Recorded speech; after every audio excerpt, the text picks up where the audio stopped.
राजधानी देहरादून में सेवानिवृत्त बुजुर्ग की हत्या का पुलिस ने खुलासा किया। इस मामले में पुलिस ने घटना में शामिल मामा भांजे को देहरादून और सहारनपुर से गिरफ्तार किया। आपको बता दें कि 68 वर्षीय बुजुर्ग खनन विभाग से सेवानिवृत्त हुए थे। अभियुक्तों के कब्जे से मृतक के खाते से निकाले गए 4,80,000 रुपए नगद, चेक, एफडी और अन्य सामान भी पुलिस ने बरामद किया। अभियुक्तों ने बुजुर्ग व्यक्ति के खाते में पड़ी 25 लाख की रकम को हड़पने के लिए हत्या की साजिश रची थी। साजिश के तहत बुजुर्ग व्यक्ति को इलाज के लिए बहाने देवबंद ले जाकर उनकी हत्या की गई थी। पुलिस के मुताबिक हत्या के बाद हत्यारों ने शव को देवबंद की नहर में फेंक दिया था। घटना के बाद बुजुर्ग व्यक्ति के सिम को अपने मोबाइल में डालकर बनाई यूपीआई आईडी से बुजुर्ग के खाते से अब तक अपने खाते में 13 लाख रुपए ट्रांसफर कर लिए। संजय जी हैं जो लखनऊ के निवासी, इनके द्वारा अपने चाचा की गुमशुदगी के संबंध में थाना रायपुर पर एक प्रार्थना पत्र दिया गया था और इस प्रार्थना पत्र में उनके द्वारा बताया गया कि उनके जो चाचा जी, उनका कोई कहीं उन्होंने शादी वगैरह नहीं करी, रिटायर हो चुके हैं और अकेले यहाँ पर किराए पर रायपुर क्षेत्र में रहते थे और कभी कभार महीने में उनकी 15 दिन में उनसे उनकी कभी वार्ता हो जाती थी और चूंकि वो कैंसर से पीड़ित थे, उनका इलाज चल रहा था, अपना खुद भी दिखवा रहे थे, इस कारण वो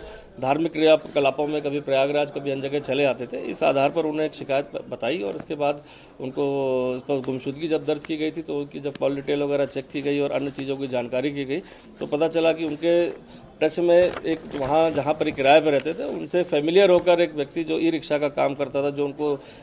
दवा और मेडिसिन के लिए भी कहीं ले आता था, इलाज के लिए भी ले आता था और उनके अन्य घरेलू कामों में भी हाथ बटाता था। कहीं ना कहीं उसने उनके जो पारिवारिक स्थितियों को देखते हुए कि वो अकेले हैं, उनका कोई पूछने वाला नहीं है और साथ ही साथ उनके अकाउंट में, जो उन्होंने बताया कि रिटायरमेंट के बाद उनको काफ़ी पैसा जो रिटायरमेंट बाद मिलता है उनके अकाउंट में है, जिससे वो खर्च पानी चलाते हैं। इसको देखते हुए उन्होंने एक षड्यंत्र के तहत, दूसरे जिसका नाम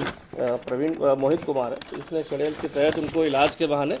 कि एक कैंसर का अच्छा इलाज देवबंद में होता है जहाँ पर वो करा सकते हैं और उनके जानने वाले हैं जो अन्य झाड़ फूक तरीकों से भी इलाज कर देते हैं, इसके षड्यंत्र के तहत वो वहाँ उसको ले गए और अपने मामा के साथ मिलकर, जिसका नाम प्रवीण कुमार त्यागी है, और उनकी गला दबा के हत्या कर दी और नहर में डेड बॉडी फेंक दी। चूंकि पैसा मृतक के अकाउंट में था तो इसलिए जो उनकी एफडी थी, चेकबुक थी, इन्होंने इनके कमरे से, जो किराए का कमरा था, ले लिया था यहाँ से और साथ ही साथ अकाउंट की लिमिट थी तो रोज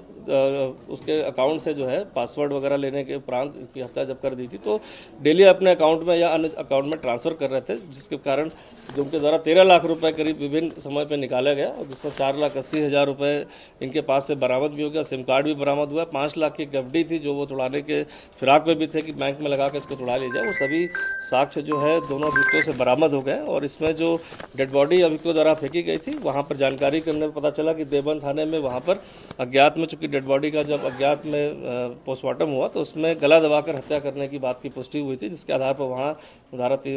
हत्या के मामले में वहां मुकदमा भी दर्ज है। तो सारे साक्ष्य मिलने के बाद अभियुक्त गणों को गिरफ्तार करके आज न्यायालय में पेश किया जा रहा है।